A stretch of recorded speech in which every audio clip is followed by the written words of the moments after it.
Good morning. Ngasigi rules ki energy hypering minerase rules ki se group 1 group 2 ko hati number 1 number group number 1 ki consider natraga group number 2 ki consider ko amma hypetang choose torasi ko aduga aduduna hadi kari guidance por ige kari energies por ige hypedo du hyped yengase ko adu sidagi ko hadi 1 2 do already hadi akoi gi mind da kai da thambiro ko aise number 1 oina khaladamne natraga number 2 oina khaladamne hypedo ko ado 1 khanba ngai gi sila ko 2 खनबा ngaygi se lae ko ado 1 se ko 1 gi se positive yamno oi ko ngasi gi oina haragadi 1 gi se positive oina haragadi pe shanu ja gari kra haidi ko sugumba gi matang do oina oi ko haidi sel thum changak pani khangde natraga haidi khoi gi dukan phamba ka haje dukan khamba da pot yam set pani khangde mani khangde dumaina gumba le ko positivity hai tare ko se lai se ko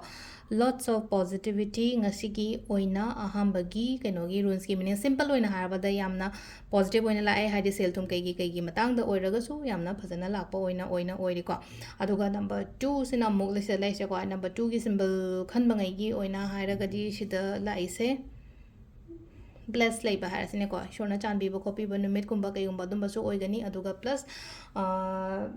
sida akoi gi magi kaino sina hariba meaning se kaino haibada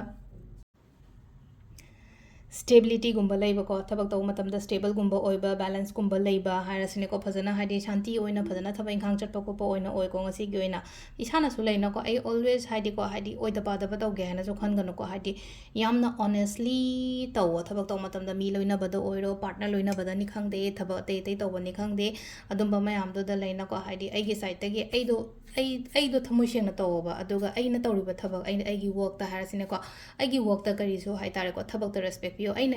इशागी थबक तैना respect पियो मतम दको मसा मथन दम अफब दम लाक्तोय लेरेबा मिसिन लेनो को सैन तोय थबक सिबो काइना तोरगा हम खले को हादि नेगेटिविटी हाय तारे को अदुमाइन तोरगा हादि negativity ngang aina tawba thabakta hai tar ko ishana tawba thabakta ai negativity ngang aina tawriba thabak to hadi always give respect ko adu da mai pa kane ko hadi thabak tawba matam da any kind of thabak tawba matam da ko adu sida re khoi gi ngasi gi oina runes ki energy ko runes ki reading se ma'am thank you